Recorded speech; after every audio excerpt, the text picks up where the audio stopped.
Hey guys, welcome to episode 6 of Online Buddha. This is still Mr. Whelan running solo. Okay, we got a guy here that's 110-4.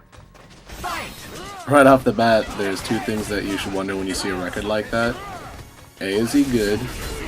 B, is he used to fighting in a lot of lag, which I'm not sure if you can see it or not, but this match was awful and I included it for a reason. Or C, are they rage quitters? Now, just because you see a good record doesn't always mean that they're insanely good at playing. Granted, he has a really good team, Wolverine does a crap load of damage, and Sentinel Hulk allows you to bully the crap out of people. But I've recently dealt with this a few times, and there's one guy in particular I'd like to name called Evil Genius. I think there's X's in between each word, like X Evil, X Genius, X, something like that, something stupid. This guy is a rage quitter. He was like 202, so I'm like, oh, he must be good, and he was running like Wesker Dormammu tasks, something ridiculously cheap. And I come back on him with Hager, no X Factor. I reverse OCV him with just Hager, and as my final combo is finishing, he rages, and it's like, oh, okay, so you're not really that good of a player, you just quit when you lose. Alright, that's nice. Alright, sorry. Back to this match. What you just saw was Hulk against Hulk and drones against Spitfire double. Now that's the one backfire. We basically had the same strategy going, but his assist worked better for that than Spitfire double. The trade-off is that though, is that I can combo with Spitfire, where Hulk drones is better for pressure and staying on someone. You can't, it's harder to combo with that. So in that particular setup, that he had the one up on me there. And Hulk beats Hager pretty good. I mean, he can armor through pipe. The grabs are kind of slow. That random launch you saw was supposed to be Lariat, but that's how bad the lag was. And thank you. Sometimes, as laggy as something is, you just gotta fish for something you know is gonna work and just be patient. And granted, I wasn't expecting to get the happy birthday, but I was fishing for that Lariat as soon as I saw a Gamma Crush, and I knew it was going to X Factor, at least cancel Hulk. Didn't expect to kill his whole team with it, but sometimes you gotta stick with a certain strategy. And here we got B. Williams 1022. This is the guy that beat me last episode. He had that Dormammu comeback. So this is kind of a, ranked run back. And he's already getting the jump on me this time around pretty good. This time he's actually using his Phoenix team, though. I forget who. I think it was Trish that he was using before on point, but now he has Phoenix in the back. He brings her in, and I make sure she dies. Screw her. I still have a pretty fresh X Factor left. He panics and throws out a super, and empty jump combo. It's kind of like a Street Fighter thing. You always see everyone pressing buttons in here, but sometimes you gotta empty jump just to get the advantage once you land on the ground, because people expect it. And here's some good synergy thing for you guys to know, since on point Lariat is still a hard knockdown. If you miss with the punches, you can DHC into an OTG-able Hyper. That's where Gamma Wave comes in. Very useful.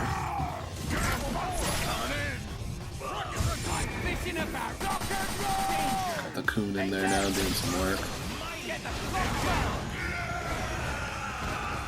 And Dark Wesker Rising. I rocked out Hulk in at that time because even though I know I was going to get punished, he was a fresh 1.2 million and out of my whole team, I'm sorry to say, but especially into Wesker, he's the most expendable. Even though he pulls out the win just with his standing heavy. But between being able to, counter his Gamma Crush, which you rely on the invincibility of, and being really quick to hit through some of his armor, he was the most expendable at that point. Alright, here we got a pretty competitive team of the Devil May Cry brothers and Amy. Already, I know this match is laggy because I told you guys last episode, I refuse to get hit by jumping ass anymore. I'll either Lariat, I'll hop underneath it, I'll anti-air it,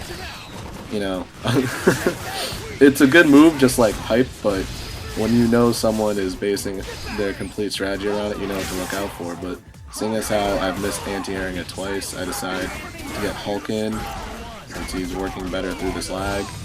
Usually I would have gotten a better combo than that, but sometimes you got to adapt. Same thing with his Dante play. When it's really laggy, sometimes you got to keep it simple. Here I am doing my Hulk bully frame trap combo setup. Now here I want to point out something that I didn't do that I usually will, but has been, you know, touch and go as the matches go on. If you're a Haga player out there and you're going up against Amy, it should be pretty simple going in for his normal ground command grab, because most enemies are always fishing for all the crouching C's or, you know, forward C's, whatever that input is. But all the barks, they're going for the barks. But since they're always on the ground, they're very susceptible. They're very open. I'm not going to use words I can't pronounce. They're very open to the command grab. As you go higher in the ranks, though, you get some enemies that are good, you know, doing the whole Marlon Pie AFD, you know, instant overhead type stuff, so you gotta pick and choose your moments. I've still been, you know, grappling with that. I burn X Factor here to do a little bit more damage and make sure that, you know, I run out the rest of his X Factor. Dante Anchor really isn't that scary because even though he can continue his combos on his own pretty well forever, they just take a long time and they still don't do as much damage. So, you know, I bait out the Stinger, and Hulk cleans up. Who's next? Sorry guys for the long pause in between episodes too. I know you guys must be tired of hearing work gets crazy, but along this week, that's why I'm doing a long episode this time around, about 20 or so. So I think that, yeah, I got 8 matches in here, so hopefully that makes up for, you know, not sticking to the once a week thing as strictly. Here we go, just pressuring Virgil. See, no jumping SIA. And I just keep berating him in the corner until I get him. And I'm not even going to try for resets, I'm just going to kill him. Which I advise all you to do, that guy is way too good. I missed the autocorrect cross-up in the corner. You know, thing to mess around with in your spare time in the lab.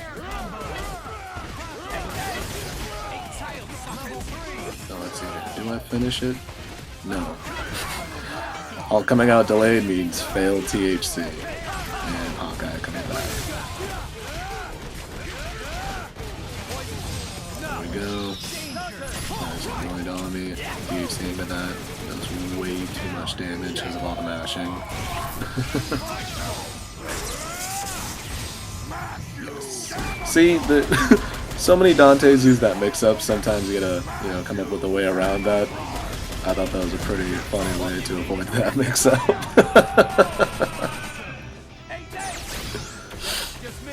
Here we got Coon against Hawkeye, which is actually a really good matchup because, as you can see right here, all of Hawkeye's extension combos are really hard to hit on Raccoon's tiny body.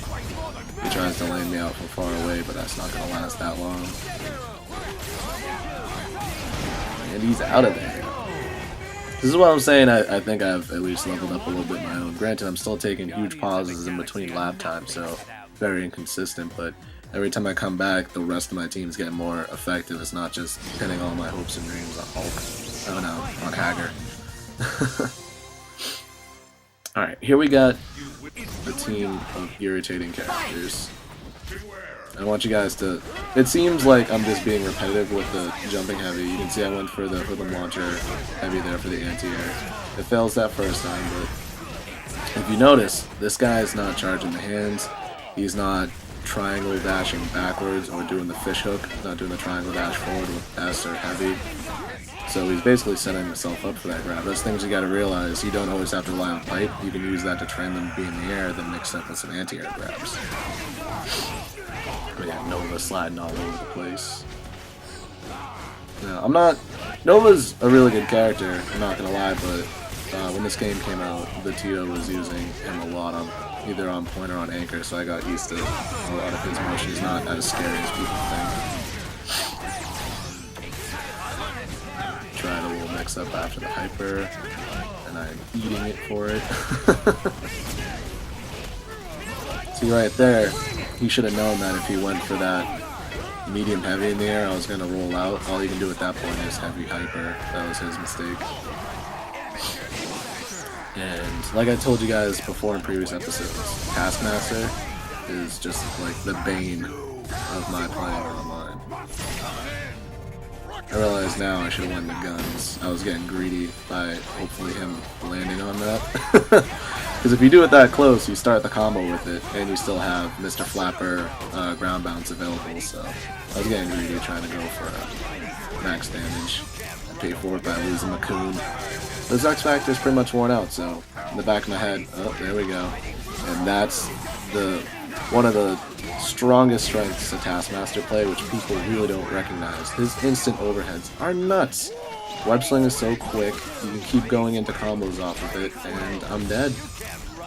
And this is another one of those moments online where you were banking on fishing for a moment and it doesn't go through. All I wanted to do with Hager right there in the end was land, put out Lariat, X Factor cancel combo, kill him. But when I landed, Lariat didn't even come out because of the input delay, and he got his instant overhead web sling shenanigans going and killed me. Alright, here we got Taskmaster on point, which if you're going to use Task, I prefer that, only because it gives me a chance to just get rid of him right off the bat. And this guy is an air tag combo person. I'm not going to go on a rant like I did in the first episode about that. You guys know how I feel. Certain characters I can understand, like when you see like Filipino champ and stuff where they have these crazy, you know, TAC combos with like Magneto, Doom, you got the Nova stuff. That I get, but when you're just, you know, go up into the air, exchange, go to the next character, and then do triple hyper, I don't agree with that. And see, this is what happens. Once you get into higher level play, basing your B&Bs off of random tags off the wall and stuff just doesn't work. You get a lot of damage or meter, blah blah blah, but you're basically giving your opponent a opportunity to break the combo. And, you know, that's the one thing in this game that you never want to do. The focus right now seems to be touch of death. So to be like, here's 2 to 3 opportunities for you to guess on rock, paper, scissors to end my combo early. And I don't see, you know, that being too advantageous. Here we go. This is what I wanted last match, except for that exchange. And now I'm kind of heated.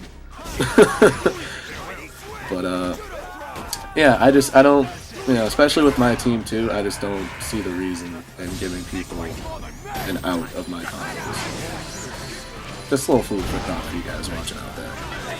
And another thing right there, which won me the game, some Hager tech that people may not know, but you know, a lot of vanilla users of Hager probably would, is that you can call assist during his tech roll after drop kick. So sometimes it's like, oh, why don't you cancel the pipe and keep moving? Well, the roll forward or the roll back, you know, is pretty good momentum and movement right there, but since you can call assist, you can also cross up if you roll past him like I did with Rocket Raccoon. So just another thing to keep in mind when you're trying to get in.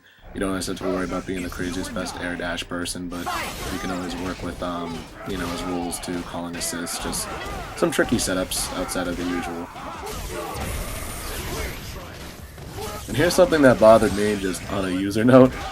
I don't know what Doom's health is right now. If you see, he conveniently stayed in front of the health bar that whole time. I wasn't sure if I should DHC or if mashing out was gonna kill him. Yeah. There we go, he's trying to set the lane game. And see, I messed around with Doom missiles from here and there too. It's fun to use them for combo extension and lockdown, but as you see right there, a lot of people don't know how to save their Doom or defend their Doom. He's trying to set up his lane game and he has Doom out there in the front. He didn't even have that much health left. It was like one pipe that killed him. At that point, you gotta be teleporting to the other side, making sure that they can't hit Doom. You know, you still gotta protect your assists. And granted, I'm not the best at doing this either, but, you know, just Doom, you know, hitting missiles and then get out of jail free card like people think, where it's just like, oh, it breaks combos, it extends them at OTGs, it really is an amazing assist, but you gotta protect the dude. He might have 1,000,000 health, but... Alright, no explanation behind that too, because that looked ridiculous and bad. All those are supposed to be gamma waves. Standing light gamma wave, standing heavy gamma wave. That's why I'm basically shadow boxing in the corner with Hulk from full screen. Once I die from, you know, platinum inputs, I have, you know, Rocket Raccoon coming in here at level 3 damage, keeping his stuff simple yet tricky, trying to fish it out. He should have X Factor cancelled to save Doom because he is done right now.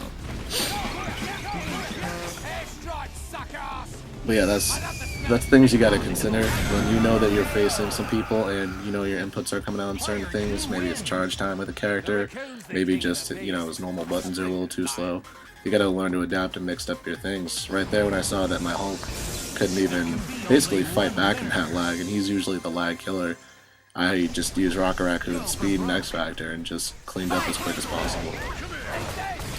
Here we go, another Ami user on point.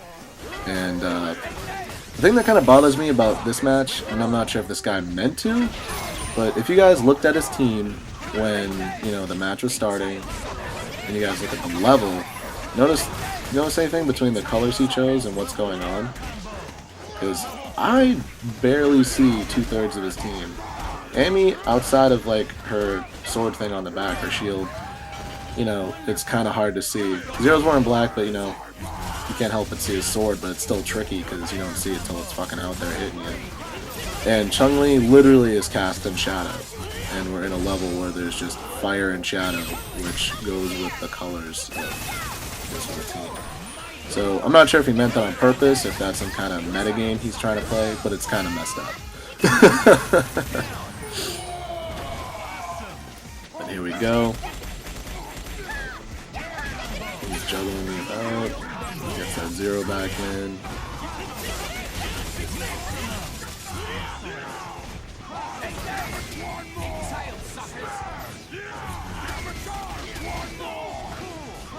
Now, I know what you're thinking, why didn't I use meter? I have 5 of them, and the short and simple answer after those 2, gamma charges is I tried.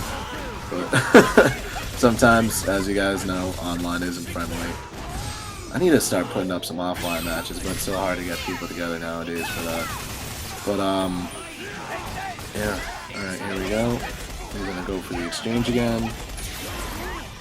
That's something to keep out for with people that are going to TAC a lot. When they're so low that they know they can't continue the combo without it, it's almost always going to be up exchange, because that's the only way that last hit's going to hit to continue the combo. So I miss 1 gamma charge, and I just do another gamma charge. That was 3 gamma charges in a matter of like 6 seconds in real life, which is like 2 normal seconds. That's why I love stocking up a bunch of meter, because I can just throw around invincible power when I need to. But now I kind of screwed myself because I have Rocket in there with only 1 bar. And granted, this is Glass Cannon against Glass Cannon right now, but it's still nice to have that level 3 available. He fails to punish the charge. Grabs me out of my X Factor activation, which is always the saddest thing to see. There we go. Basically, first hit kind of wins. He's got a hit on me. Just got the meter, and I don't know what he was going for, because that was jumping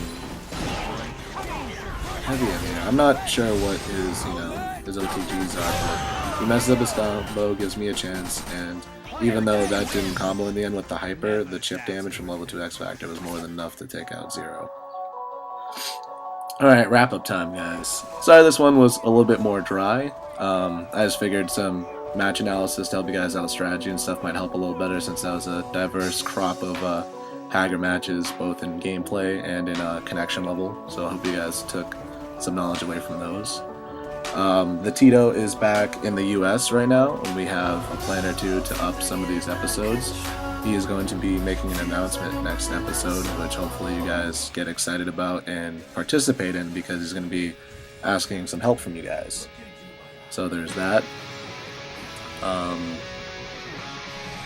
Once again, I can't guarantee a weekly release, but we're trying our best. So I'd say, as when we fall behind these episodes, we'll try to make them beefy when we can. But I hope you guys enjoyed. Stay tuned next week for the Tito's return and announcement. And I hope you guys are stoked, because I am. You guys will have some fun. Alright, later guys.